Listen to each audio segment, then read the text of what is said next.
Hi friend, मैं mister Hemchandra Mahato और आप लोगों को मेरे यूट्यूब चैनल लैबोरेटरी में स्वागत दोस्तों। तो एक बार फिर मैं बायोकेमिस्ट्री से कुछ एमसीक्यू लेकर आया हूँ और बायोकेमिस्ट्री में भी खास करके एलएफटी लीवर फंक्शन टेस्ट से जो भी क्वेश्चन एमसीक्यू अराइज होते हैं वहाँ से मैं कुछ महत्वपूर्ण जो है एमसीक्यू वहाँ से निकाल के लाया हूँ और आप लोगों के एग्जाम के लिए बहुत ही महत्वपूर्ण होगा ये एमसीक्यू। यदि आप लोग ये वीडियो अच्छा लगेगा तो जरूर लाइक कीजिएगा, कमेंट कीजिएगा, अपने दोस्तों के बीच ज़्यादा से ज़्यादा शेयर कर दीजिएगा, ठीक है। तो बढ़ते हैं हम अपने क्वेश्चन आंसर की ओर। तो ये वीडियो यदि आप लोग अच्छा लगा जरूर जो है जितने भी अभी आने वाले एग्जाम है तो इसलिए सभी को जल्दी से जल्दी आप इसको शेयर कर दिए, ठीक है, ताकि सभी को ये क्वेश्चन देखने का मौका मिले क्योंकि बहुत ही इम्पोर्टेंट है आपके लिए ये क्वेश्चन, ठीक है। तो बढ़ते हैं आप अपने एमसीक्यू के तरफ।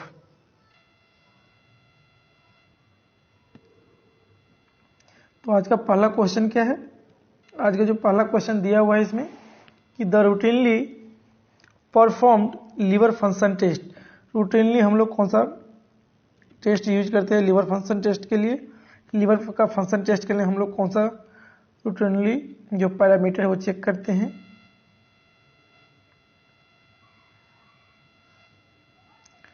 रूटीनली जो हम लोग पैरामीटर टेस्ट करते हैं आपका इसमें जो दिया है ऑप्शन SGPT, ALP और गामा GTT, ठीक है, और ऑप्शन नंबर डी दिया है और इसका राइट आंसर क्या हो जाएगा आपका ऑप्शन नंबर जो है हो जाएगा डी ऑल, ठीक है। लेकिन क्या यही तीन टेस्ट है जो हम लोग लीवर फंक्शन टेस्ट के लिए रूटीनली जो पैरामीटर यूज करते हैं? तो यही क्या तीनों पैरामीटर है? नहीं, इसके अलावा भी और भी टेस्ट है जो रूटीनली हम लोग लीवर फंक्शन टेस्ट के लिए यूज करते हैं। जैसे क्या है, सीरम टोटल बिलिरुबिन है, इसके बाद क्या है सीरम टोटल बिलिरुबिन के बाद क्या है डायरेक्ट बिलिरुबिन आता है, ठीक है। इसके बाद क्या है, तो इसके बाद जो आता है इनडायरेक्ट बिलिरुबिन आता है, ठीक है। इसके बाद क्या है, तो अभी ब्लड में सिर्फ बता रहे हैं, ठीक है। SGPT हो ही गया। इसके बाद क्या होता है SGOT होता है। इसके बाद क्या है एल्कालाइन फॉस्फेट होता है। इसके बाद क्या होता है एल्कालाइन फॉस्फेट। इसके बाद क्या होता है गामा GT होता है, ठीक है। इसके बाद और भी क्या कुछ चीज़ें हम लोग टेस्ट करते हैं। तो अब जो आता है टेस्ट थाइमोल, ठीक है, थाइमोल टर्बिडिटी टेस्ट होता है। क्या होता है थाइमोल टर्बिडिटी टेस्ट होता है, ठीक है। क्या होता है थाइमोल टर्बिडिटी टेस्ट होता है। और भी क्या टेस्ट होता है? और जो टेस्ट होता है आपका टोटल प्रोटीन होता है। और क्या होता है आपका एल्बुमिन होता है। क्या होता है एल्बुमिन होता है। और क्या होता है तो ग्लोबुलिन होता है। क्या और क्या होता है आपका? और जो होता है आपका ग्लोबुलिन होता है। क्या होता है ग्लोब्यूलिन होता है। और क्या टेस्ट करते हैं AG रेशियो आता है इसके बाद। और यूरिन में जो हम लोग टेस्ट करते हैं, ठीक है, ये जो है आपका मोस्ट कॉमनली जो यूज करते हैं लीवर फंक्शन टेस्ट के लिए जानने के लिए कि लीवर हमारा फंक्शन कैसा कर रहा है। तो ये इसके लिए क्या है ये रूटीनली चेकअप करते हैं ये सब चीज़। और क्या रूटीनली चेकअप करते हैं? और जो चेकअप करते हैं हम वो लोग करते हैं हम लोग यूरिन में करते हैं। किसमें करते हैं? यूरिन में चेक करते हैं। यूरिन में हम लोग क्या चेक करते हैं? तो बाइल सॉल्ट करते हैं। क्या करते हैं? बाइल सॉल्ट करते हैं। और क्या करते हैं? बाइल पिगमेंट करते हैं। और क्या करते हैं? यूरोबिलिनोजेन करते हैं। और क्या करते हैं? यूरोबिलिनोजेन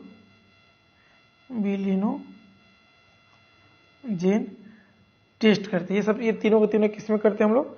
ये तीनों के तीनों जो करते हैं हम लोग जो करते हैं इसका यूरिन में करते हैं, ठीक है। तो अब नेक्स्ट क्वेश्चन क्या है? अब नेक्स्ट क्वेश्चन की ओर हम लोग बढ़ते हैं, ठीक है। अब आज का जो नेक्स्ट क्वेश्चन है क्वेश्चन नंबर 2। क्वेश्चन नंबर 2 में क्या है कि total weight of liver is, liver का टोटल वेट कितना होता है? तो ऑप्शन नंबर ए में क्या दिया है 2 to 4 kg। Option number B में क्या दिया है 1 to 2 kg। ऑप्शन नंबर सी में क्या दिया 1.2 से लेकर के 1.5 kg। और ऑप्शन नंबर डी में दिया है नन। इसका राइट आंसर क्या हो जाएगा ऑप्शन नंबर सी 1.2 से लेकर 1.5 जो है केजी क्या होता है आपका लीवर का वेट होता है। ठीक है, इसके बाद क्या है, इसे क्या होगा, ये जो है टोटल वेट ऑफ लीवर 1.2 से लेकर 1.5 kg क्या होता है, ये एडल्ट का होता है। ठीक है, एडल्ट का, ये एडल्ट ह्यूमन का क्या होता है, लीवर का वेट होता है क्या 1.2 से लेकर के 1.5 में होता है। यदि आपका साइट पूछ दे कि ये कहाँ पे होता है तो याद रखिए ये होता है right upper quadrant of the abdomen. इसका कहाँ होता है, यदि पोजीशन पूछ दे आपको तो कहाँ बताइएगा, राइट, ठीक है, right upper quadrant of the liver. ये कहाँ होता है, right upper quadrant of the liver. ये इसका क्या है, पोजीशन है। किसका पोजीशन है, तो लीवर का पोजीशन है, पोजीशन। ठीक है, और यदि पूछेगा कि ये हो गया right upper quadrant of the liver and is attached beneath the diaphragm by its ligaments. ठीक है, और ये जो होता है लीवर का जो होता है आपका, लीवर जो होता है,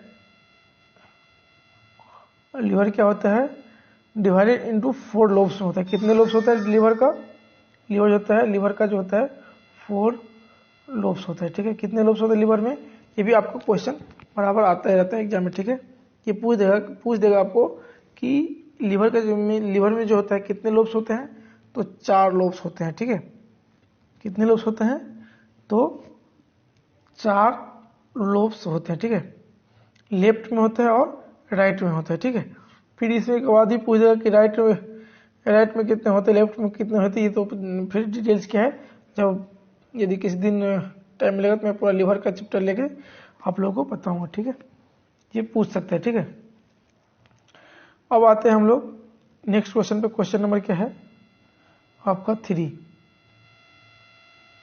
ये रहा क्वेश्चन नंबर 3। क्वेश्चन नंबर 3 में क्या बोला गया है कि the majority of cells in the liver are, liver में जो होता है सबसे ज्यादा कौन सेल होता है, किस सेल का मेजोरिटी होता है, तो ऑप्शन नंबर ए में दिया है कफर सेल, बी में दिया आपका एस्टेलेट सेल। ठीक है, एस्टेलेट वन STELLATE है। ठीक है, स्पेलिंग होता है एस्टेलेट सेल। और क्या है तीसरा, इंडोथेलियल सेल। चौथा क्या है, हेपाइटोसाइट्स। इसका राइट आंसर क्या हो जाएगा आपका हेपाइटोसाइट्स सेल जो होता है आपका सबसे ज्यादा होता है किसमें, तो आपके लीवर में। ठीक है, कहाँ होता है, लीवर में ये सबसे ज्यादा होता है। ठीक है, और यदि आपको पूछ दिया जाए कि ये हेपेटोसाइट्स का जो है मेन काम क्या है, ठीक है, यदि मेन काम यदि पूछ दिया जाए आपको कि लीवर हेपेटोसाइट्स का मेन काम क्या है, तो हेपेटोसाइट्स का जो मेन काम होता है आपका production of bile salt,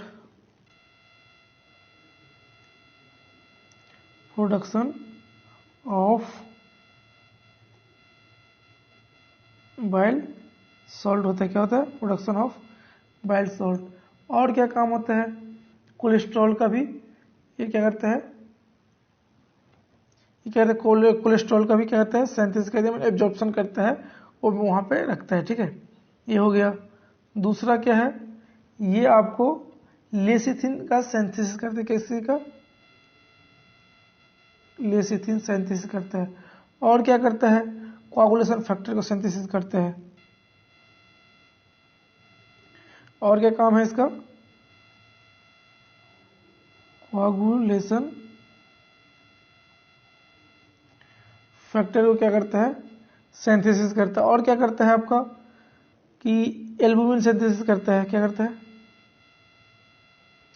synthesis of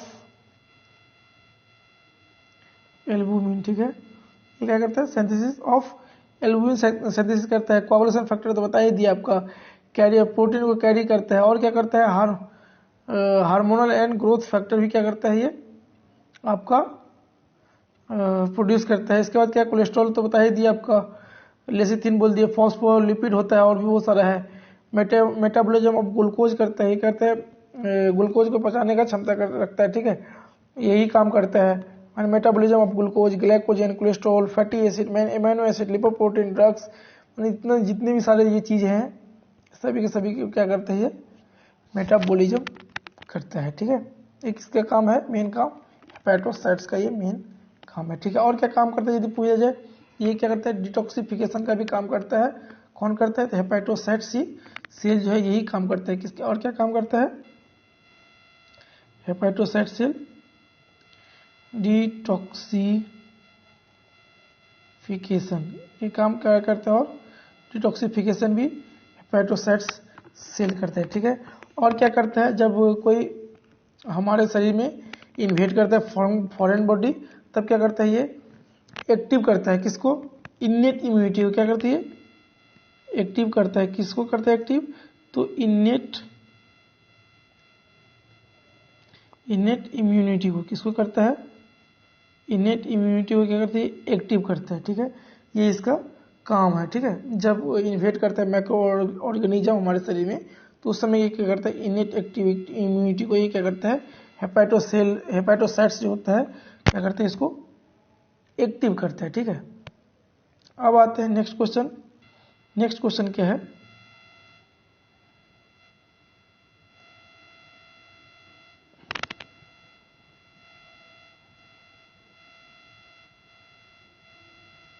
question number 4 में जो दिया गया है कि hepatocytes demonstrate dice and dice activity. Hepatocytes क्या करता है, बोला गया है कि क्या इसका काम है हेपेटोसाइट्स का, और मान यहाँ पर क्या डिमोन्स्ट्रेट करता है, तो इसका ऑप्शन नंबर ए में दिया है pinocytic activity, endocytic activity, option number c both a and b, option number d none of these. तो इसका राइट आंसर क्या हो जाएगा, option number c is the right answer, ठीक है। इसका काम क्या है आपका, पिनोसाइटिक एक्टिविटी और इंडोसाइटिक एक्टिविटी, ये दोनों क्या करता है आपका, ये दोनों के दोनों ही एक्टिविटी ये करता है, ठीक है। तो मेन चीज होता है कि यहाँ पे पिनोसाइट्स क्या है, पिनोसाइट्स माने क्या होता है, माने पिनोसाइट एक्टिविटी माने क्या होता है, क्या काम करता है इसका, पिनोसाइट्स माने ये होता है कि जो फ्लूइड्स होते हैं हमारे वहाँ पर लीवर के आसपास, जो भी फ्लूइड्स वहाँ रहते हैं, तो उसमें से जो मॉलिक्यूल होते हैं, स्मॉल मॉलिक्यूल, उसको क्या करते हैं, वो ले लेते हैं, ठीक है। क्या करते हैं, वो ले लेते हैं, ठीक है। कौन ले लेते हैं, तो पिनोसाइट्स, ये जो हेपेटोसाइट्स होता है, ये हेपेटोसाइट्स जो होता है ये क्या करता है, उसको ले लेता है। तो इस एक्टिविटी को हम लोग क्या बोलते हैं, पिनोसाइट्स बोलते हैं। क्या बोलते हैं, पिनोसाइटिक बोलते हैं, ठीक है। क्या बोलते हैं, पिनोसाइटिक्स। पिनोसाइटिक्स एक्टिविटी क्या काम होता है कि स्मॉल अमाउंट ऑफ मॉलिक्यूल को क्या करते हैं, वहाँ से जो फ्लूइड में रहता है वहाँ से वो ले लेता है, ठीक है। और क्या है दूसरा नाम, इंडोसाइटिक है। क्या है, इंडोसाइटिक के बारे में हम जानेंगे। इंडोसाइटिक ये क्या है, एक्टिविटी क्या होता है, तो इंडोसाइटिक एक्टिविटी भी पिनोसाइटिक के कोरिलेट ही है। इसमें क्या होता है इंडोसाइटिक पाथवे में या इंडोसाइटिक एक्टिविटी में, कि ये endosome, early endosome and late endo distinct, ये जो होता है क्या होता है, जो मटेरियल्स होता है फ्लूइड में, ये क्या करता है, ले करके और ये पास करता है। कहाँ पास करते हैं, लीवर के अंदर वाले सेल में पास करते हैं। कहाँ पे, लीवर के अंदर वाले सेल में पास करते हैं इसको, ठीक है। जहाँ पे अर्ली इंडोजोम बोलते हैं और लेट इंडोजोम बोलते हैं, जो एक बाद एक उसको पास करते रहता है, ठीक है। जैसे हुआ गोल्गी एपेटस में हो गया आपका, ठीक है, लाइसोसोम हो गया, ये सब वहाँ पे क्या करते हैं, इसको पास करते हैं, ठीक है। इसका क्या हो गया, option number c is the right answer, pinocytic and endocytic. अब नेक्स्ट क्वेश्चन आते हैं, क्वेश्चन नंबर आपका 5। क्वेश्चन नंबर 5 में क्या दिया है कि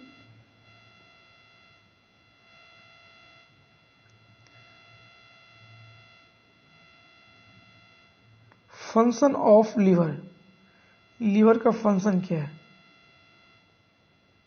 लीवर का बहुत सारा फंक्शन है। क्या है, लीवर का फंक्शन जो है बहुत सारा है। तो क्या क्या फंक्शन है मैं बताता हूं। अब इसमें ऑप्शन क्या दिया है, option number A excretory function, option number B में क्या दिया है मेटाबॉलिक फंक्शन, ऑप्शन नंबर सी में क्या दिया है कफर सेल एक्टिविटी, ठीक है, ऑप्शन डी में दिया है ऑल ऑफ दीज। इसका राइट आंसर क्या हो जाएगा, ऑल ऑफ दीज। इसके अलावा और क्या क्या फंक्शन होते हैं, एक्सक्रेटरी फंक्शन हो ही गया, मेटाबॉलिक हो ही गया। इसके बाद जो होते हैं प्रोटेक्टिव फंक्शन एंड डिटॉक्सिफिकेशन, ठीक है, ये आता है कफर सेल एक्टिविटी, उसी के अंदर आता है, किसके अंदर, protection, protective function and detoxification के अंदर ही आता है, ठीक है। और क्या होता है इसका फंक्शन, हेमाटोलॉजिक फंक्शन, जहाँ पे क्या होता है ब्लड का फॉर्मेशन होता है, ठीक है, एम्ब्रायो में। इसके बाद क्या होता है कोआगुलेशन ऑफ ब्लड फैक्टर जो होता है उसका प्रोड्यूस करता है। और क्या होता है इरेथ्रोसाइट का जहाँ पे डिस्ट्रक्शन होता है, ठीक है, ये प्रोसेस होता है कहाँ पे, हेमाटोलॉजिकल फंक्शन में। और क्या होता है सर्कुलेटरी फंक्शन, इसमें क्या होता है सर्कुलेटरी फंक्शन में जो ब्लड होता है वो पोर्टल वेन से लेकर ब्लड को क्या करता है ट्रांसफर करता है कहाँ, ठीक है। वो सर्कुलेटरी सिस्टम क्या होता है,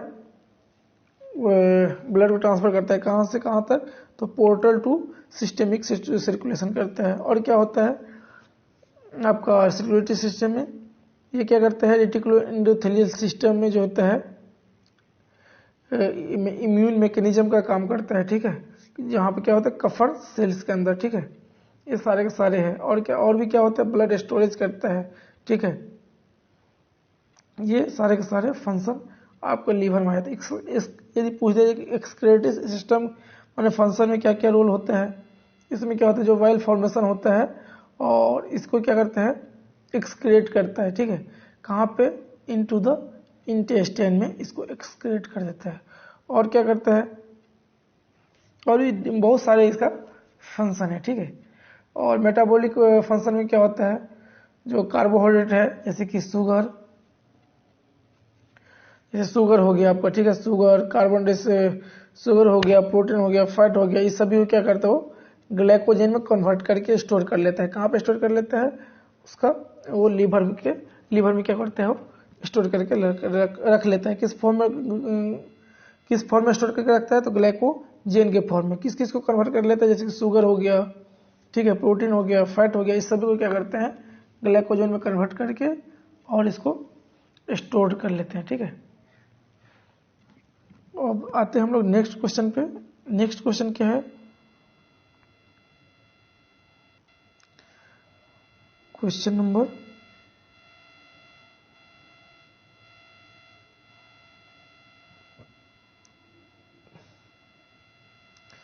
6 में क्या देखें, haemolytic jaundice is caused by which disease. इसमें बोला गया है कि हिमोलैटिक जॉन्डिस जो होता है किस डिजीज के कारण होता है। Option number a thalassaemia major, option number B में दिया है कि sickle cell anaemia, option number सी में दिया हुआ है hereditary spherocytosis, and option number d में दिया है ऑल। तो इसका राइट आंसर क्या हो जाएगा, ऑप्शन नंबर डी ऑल हो जाएगा, ठीक है।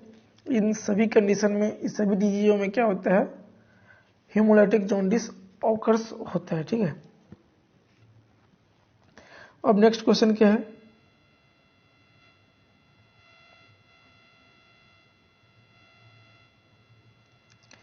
बोला है clinical feature of haemolytic jaundice. Clinical feature क्या है हिमोलैटिक जॉन्डिस का। Option number a anaemia, option number b chronic ulcer, option number c splenomegaly and option number d none.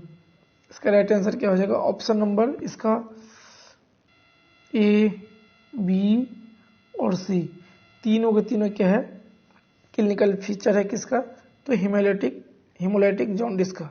ठीक है, हिमोलाइटिक जॉन्डिस में क्या होता है, एनीमिया भी राइज होता है, क्रोनिक अल्सर भी हो जाता है, और स्प्लेनोमेगाली माने लीवर में भी क्या होता है, स्वेलिंग आ जाता है। ठीक है, तो ये सारे के सारे क्या होता है, हिमोलाइटिक जॉन्डिस का ये फीचर्स है। ठीक है, अब आते हैं हम लोग नेक्स्ट क्वेश्चन पे।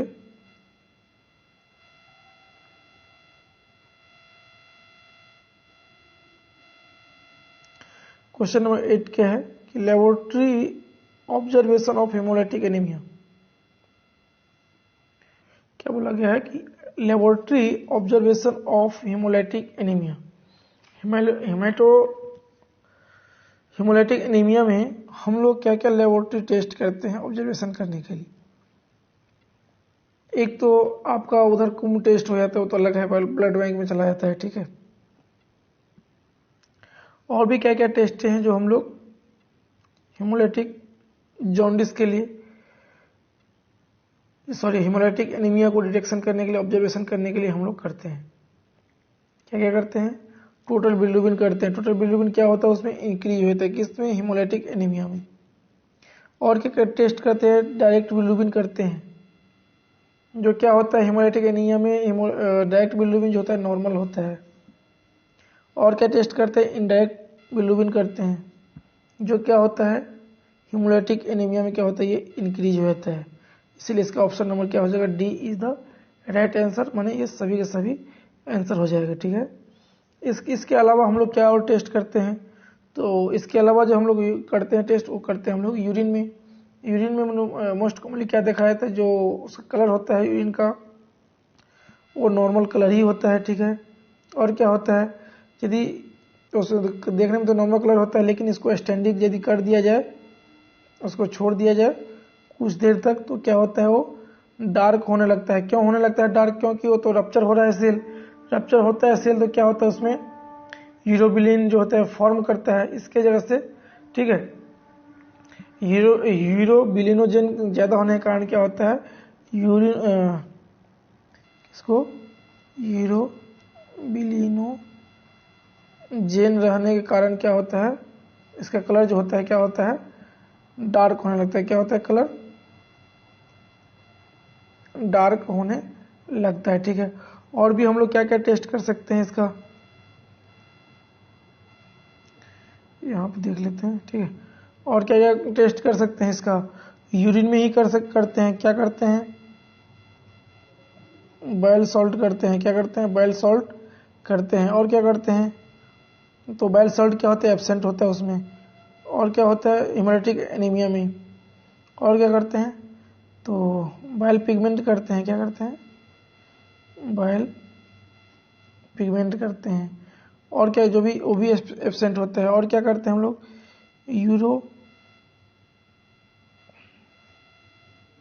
और क्या टेस्ट करते हैं हम लोग, तो यूरोबिलिनोजेन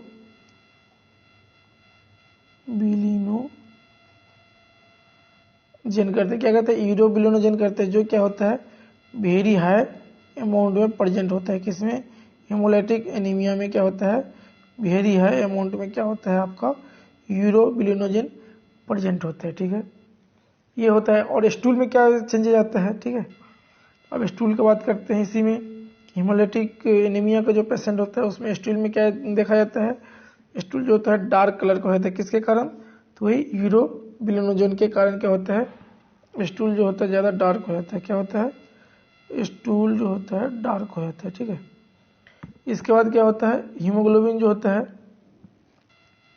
ब्लड में देखा जाए तो हीमोग्लोबिन क्या होने लगेगा, कम होने लगेगा। क्या होने लगेगा, डिक्रीज होने लगा। क्यों डिक्रीज होगा, क्योंकि आरबीसी जो होता है रप्चर होने लगा है, इसीलिए।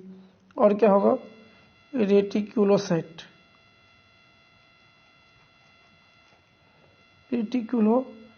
काउंट क्या होगा, ये जो होता है इंक्रीज हो जाएगा। क्या हो जाएगा, इंक्रीज हो जाएगा। और क्या हो जाएगा, बोन मैरो जो होता है हाइपरप्लेसिया हो जाएगा।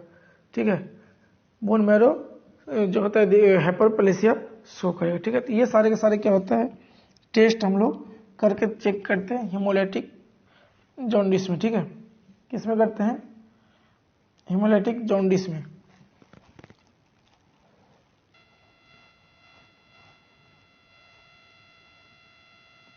यहाँ पे जो है एनीमिया नहीं होगा, ठीक है, सॉरी फॉर दैट, यहाँ पे जो होता है एनीमिया नहीं होगा, एनीमिया का जगह क्या हो जाएगा, यहाँ पे जॉन्डिस होगा। क्या होगा, जॉन्डिस, ठीक है, वहाँ पे क्या हो जाएगा, jaundice, laboratory observation of haemolytic jaundice हो जाएगा वहाँ पे, ठीक है, याद रखिएगा क्या हो जाएगा यहाँ पे, हिमोलैटिक जॉन्डिस। अब नेक्स्ट क्वेश्चन क्या है,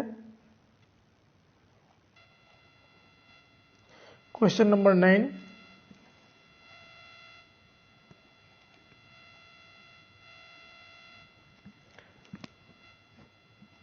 bile is secreted by which organ, bile जो होता है किस ऑर्गन के द्वारा सेक्रेट होता है, pancreas, B spleen, option number C intestine, option number D liver. इसका राइट आंसर क्या हो जाएगा, लीवर ही इसका राइट आंसर हो जाएगा, ठीक है। अब नेक्स्ट क्वेश्चन क्या है, नेक्स्ट क्वेश्चन जो है which bilirubin is water soluble, ठीक है, क्या बोला गया है कि which bilirubin is water soluble, तो option number a direct bilirubin, b indirect, c both a and b, और ऑप्शन नंबर डी नन। इसका राइट आंसर क्या हो जाएगा, option number A is the right answer, ठीक है। क्या हो जाएगा, डायरेक्ट बिलिरुबिन जो होता है वाटर सोल्यूबल बिलिरुबिन होता है, ठीक है। इसके बाद क्या क्वेश्चन नंबर 11, क्वेश्चन नंबर 11 में क्या है कि normal value of ALT, ALT का दूसरा नाम क्या है, SGPT, ठीक है। तो ALT का नॉर्मल रेंज क्या होता है, up to 45 unit per litre, up to 20 unit per litre, up to 45 gram per DL, up to option number D क्या है, नन। इसका राइट आंसर क्या हो जाएगा, option number A is the right answer, ठीक है। 45 up to 45 unit per litre, और ये जो है नॉर्मल रेंज वेरी करता है आपके लेबोरेटरी के ऊपर, कौन सा लेबोरेटरी का क्या नॉर्मल रेंज है, हर लेबोरेटरी का कुछ न कुछ चेंजेज रहता है, किसी का 45, किसी का आप देखिएगा 50 रहेगा। तो ये चेंजेस थोड़ा बहुत आपको हर एक लेबोरेटरी का डिपेंड करता है कि कौन सा किट वो यूज कर रहा है, कौन सा मशीन यूज कर रहा है, तो ये सभी सारे के सारे चीज डिपेंड करते हैं, ठीक है। लेकिन कोई खास ज़्यादा का अंतर नहीं रहेगा, कहीं रहेगा 45 तो कहीं रहेगा 50, ठीक है, यही थोड़ा बहुत डिफरेंस रहेगा। अब आते हैं हम लोग नेक्स्ट क्वेश्चन के, क्वेश्चन नंबर 12।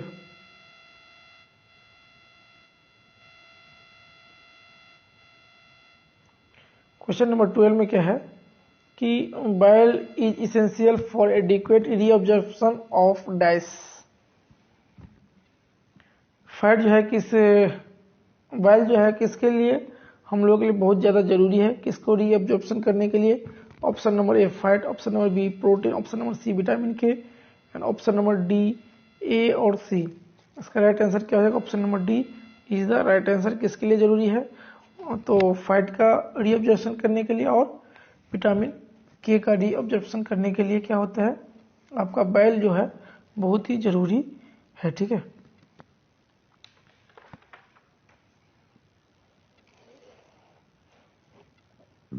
इसके बाद नेक्स्ट क्वेश्चन क्या है, क्वेश्चन नंबर 13।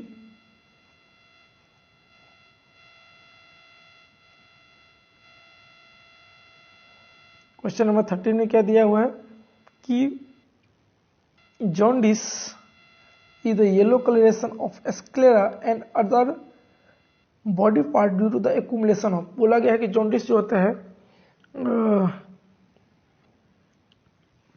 जॉन्डिस में क्या होता है कि स्क्लेरा और बॉडी के अदर पार्ट्स, जैसे आप जब जाइएगा डॉक्टर को दिखाने के लिए सबसे पहले आपका स्क्लेरा चेक करेंगे, इसकी वजह से जो आंख जो है ऐसे उठा करके देखेंगे, ठीक है, आपका पीला है कि नहीं। इसके बाद आपको नाखून देखेंगे, हाथ देखेंगे, ठीक है, कि इसका पीलापन तो नहीं दिख रहा है, ठीक है। तो ये किस वजह से होता है, तो यही पूछा गया कि ड्यू टू किसके एक्यूमुलेशन या इंक्रीज होने के कारण ये ऐसा होता है, ये जो घटना होती है तो किसके कारण होती है। ऑप्शन नंबर ए बिलिरुबिन का एक्यूमुलेशन होने के कारण, स्टार को बिलिनोजन का एक्यूमुलेशन होने के कारण, ऑप्शन नंबर सी मेलेनिन का क्या होता है एक्यूमुलेशन होने के कारण, option number D all of the. तो इसका राइट आंसर क्या हो जाएगा, बिलिरुबिन का एक्यूमुलेशन होने के कारण, ज़्यादा से ज़्यादा एक्यूमुलेशन होने के कारण क्या होता है, इसमें हमारा स्क्लेरा और बॉडी के अदर पार्ट्स जो होते हैं पीलापन होने लगता है। ठीक है, अब नेक्स्ट क्वेश्चन क्या है, क्वेश्चन नंबर 14।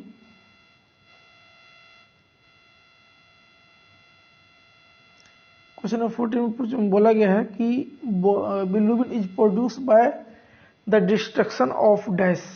बिलिरुबिन जो प्रोड्यूस होता है किसके डिस्ट्रक्शन होने के बाद होता है, तो आरबीसी का होता है डिस्ट्रक्शन होने के बाद, या डब्ल्यूबीसी के, या तो प्लेटलेट का, या आपका ऑप्शन नंबर डी ऑल।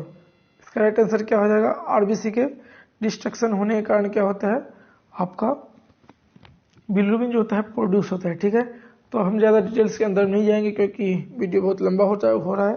ठीक है, इसलिए जल्दी जल्दी मैं इसको कंप्लीट कर दे रहा हूँ। ठीक है, यदि आप लोगों को ये वीडियो अच्छा लगे, जो यदि ज़्यादा डिस्क्राइब करने में आप लोगों को अच्छा चीज़ लगता है तो आप हमें जरूर कमेंट करके बताइए, तो हम हर एक क्वेश्चन का डिस्क्राइब ऐसे ज़्यादा करके लिख करके देंगे। ठीक है, और यदि आप इसका PDF लेना चाहते हैं तो आप हमारे टेलीग्राम चैनल ज्वाइन कर लीजिएगा, वहाँ पर आपको सारे के सारे PDF जो है उपलब्ध करा दिया जाएगा। ठीक है, अब मैं एक नंबर जारी कर दूंगा। ठीक है, उस पे नंबर पे यदि इस टेलीग्राम पर नहीं मिल पाएगा तो आप उस नंबर पे आप हमें व्हाट्सअप कर दीजिए, ओनली फॉर व्हाट्सअप के लिए जारी कर देंगे, तो आप वहाँ पे आप मैसेज करके हमारा PDF ले सकते हैं। ठीक है, PDF का कोई चार्जेज नहीं है। ठीक है, आप फ्री में PDF ले सकते हैं। ठीक है, अब नेक्स्ट क्वेश्चन क्या है, क्वेश्चन नंबर 15।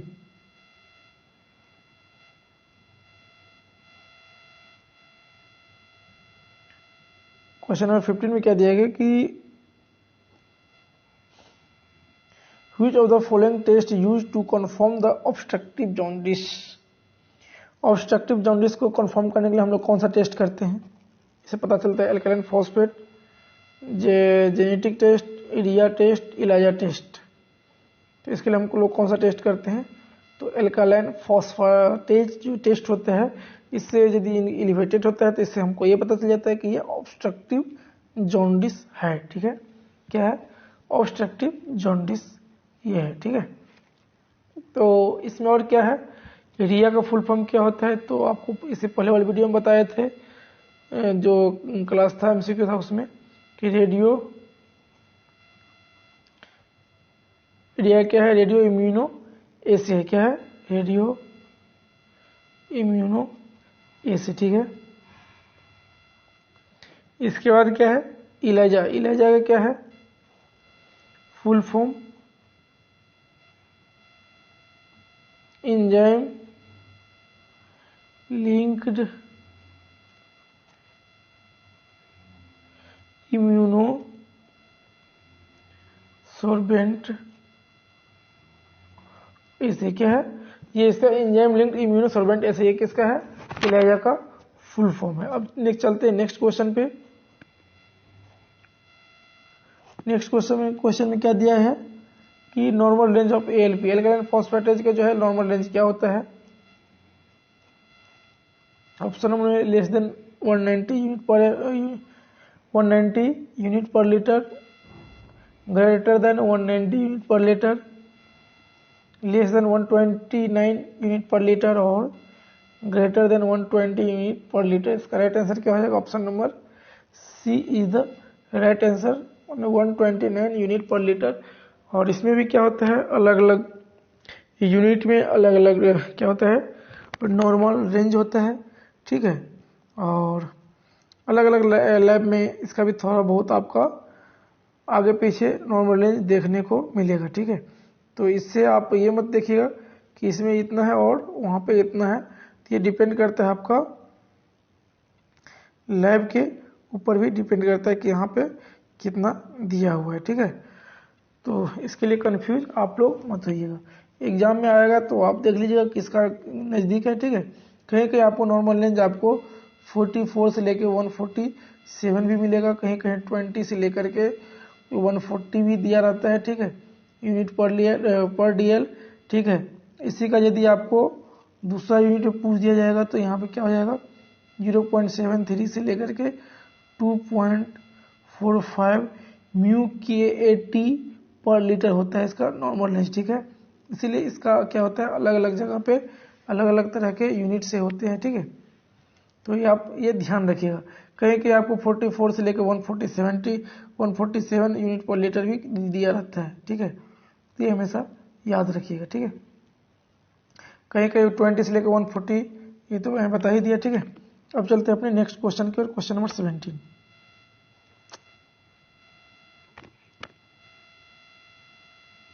क्वेश्चन नंबर 17 में क्या पूछा गया है कि which of the following enzyme are used as a marker of hepatocellular injury. Hepatocellular injury के लिए हम लोग कौन सा एंजाइम को जो है टेस्ट करते हैं एज ए हेपेटोसेलुलर इंजुरी के मार्कर के तौर पे, ठीक है। ऑप्शन नंबर ए SGPT SGOT, और ऑप्शन नंबर बी में क्या है ALP और GGT, और ऑप्शन नंबर सी में क्या है LDH and CK, option number d में क्या है ऑल ऑफ दीज।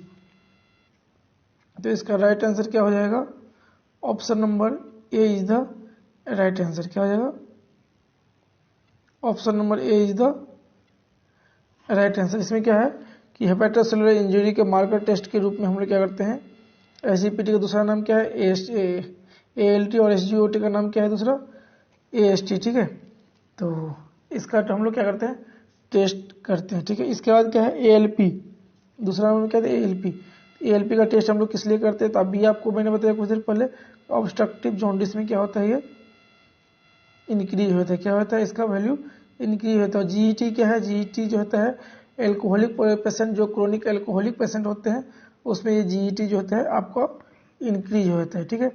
और LDH होता है, LDH किसके लिए है, LDH का जो टेस्ट होता है यदि हमारे शरीर में कोई भी टिश्यू डैमेज होता है उस कंडीशन में क्या होता है LDH बढ़ जाता है। ये ज़्यादातर आपको या तो हार्ट के पेशेंट है उसको भी आपको देखिए इसका ये टेस्ट लिखता है LDH, ठीक है। हार्ट के पेशेंट को यदि हार्ट में कोई इंजरी होता है, कोई सेल रप्चर होता है, उसमें भी क्या होता है आपका LDH जो होता है बढ़ जाता है।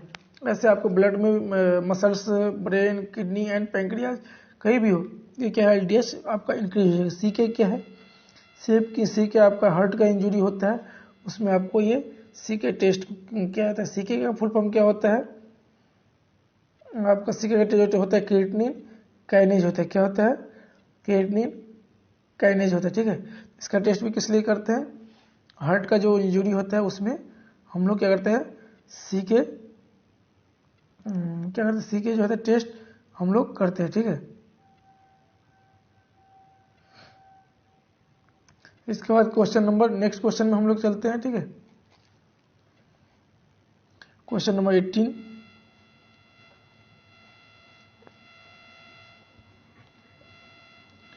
क्वेश्चन नंबर 18 में क्या दिया है कि which one of the following parameter results elevated in chronic alcoholism patient. अभी मैंने बताया इसे पहले वाले क्वेश्चन में क्या होता है, इसमें GET इसका राइट आंसर हो जाएगा, ठीक है।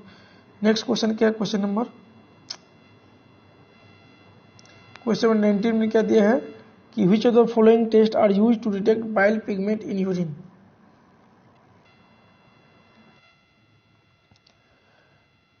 तो इसके क्या हो जाएगा 19 नंबर, क्वेश्चन नंबर 19 में जो है राइट आंसर क्या हो जाएगा आपका, ऑप्शन नंबर जो होता है इसका 3 हो जाएगा। फॉचेस टेस्ट, अर्लिक टेस्ट और गैमलियन टेस्ट, तीनों के तीनों क्या है बाइल पिगमेंट का क्या होता है डिटेक्शन करने के लिए हम लोग यूज करते हैं। जैसे फॉचेस टेस्ट हम लोग किस लिए यूज करते हैं, तो बिलिरुबिन जो होता है हमारे यूरिन में प्रेजेंट होता है जो कि यूरोक्रोम होता है, जिसका एक ये भी क्या है बिलिरुबिन एक पिगमेंट होता है जो यूरिन का कलर जो होता है चेंज कर देता है, ठीक है। इसको पिगमेंट चेंज करने टेस्ट करने के लिए हम लोग यूज करते हैं। दूसरा क्या है अर्लिक टेस्ट, ये इसको हम लोग किस लिए यूज करते हैं, तो यूरोबिलिनोजिन को डिटेक्शन करने के लिए, ठीक है। यूरोबिलिनोजिन का डिटेक्शन करने के लिए। और तीसरा क्या है गैमलियन टेस्ट, ये भी क्या बाइल पिगमेंट का टेस्ट करने के लिए हम लोग यूज करते हैं, ठीक है। तो इसका क्या होगा A, B और D, ये तीनों के तीनों राइट आंसर हो जाएगा। इसके बाद क्या है नेक्स्ट क्वेश्चन 20 नंबर क्वेश्चन क्या है कि which of the following enzyme elevated when liver is dysfunction. इसमें बोला गया है कि इसमें से कौन सा एंजाइम जो है आपका हाई हो जाता है जब लीवर जल्दी सही से काम नहीं करता है, माने डिसफंक्शन रहता है। तो क्या होता है, option number SGPT, option number B SGOT, option number C GGT और option number D all of this. इसका राइट आंसर क्या हो जाएगा, option number D is the right answer, ठीक है। अब नेक्स्ट क्वेश्चन क्या है, तो आज का क्वेश्चन यही खत्म होता है। ठीक है, यदि आप लोगों को ये वीडियो अच्छा लगे जरूर लाइक कीजिएगा, कमेंट कीजिएगा, अपने दोस्तों को जैसे शेयर कर दीजिएगा। तब तक के लिए धन्यवाद। जय हिंद, जय भारत। और कल हमारे जिस स्टूडेंट का भी एग्ज़ाम है उन सभी लोगों को जो है यही हम बोलेंगे कि आप लोग जो है एग्जाम हॉल में जाकर के कोई भी क्वेश्चन आंसर देने से पहले एक बार अच्छा से रीड कर लीजिएगा, और जो आपका क्वेश्चन पहले आता है उसको पहले क्लिक कर लीजिए। ठीक है, यदि ऑनलाइन होगा तो आप सबसे पहले उसको करते जाइए, और बाद में जो है और जो कन्फ्यूजन है उसको भी मत कीजिएगा। जो आपको पहले आता है वो सारा का सारा जो है आप पहले कर लीजिएगा, इसके बाद फिर कन्फ्यूजन वाले कर लीजिएगा। इसके बाद आपको लग रहा है कि आप जिसमें 75% लगता है कि ये हम जानते हैं और 25% नहीं जानते, उसके बाद वो आप क्वेश्चन अटेंड कीजिएगा। ठीक है, तो हम यही कहना चाहेंगे, और सभी स्टूडेंट को हम एक बार फिर से सभी स्टूडेंट को बेस्ट ऑफ लक बोलना चाहते हैं फॉर ईश्वर एग्जाम के लिए। ठीक है, तब तक के लिए धन्यवाद। देखते रहिए हमारा यूट्यूब चैनल लेबोरेटरी टेक्नीशियन। धन्यवाद। जय हिंद, जय भारत।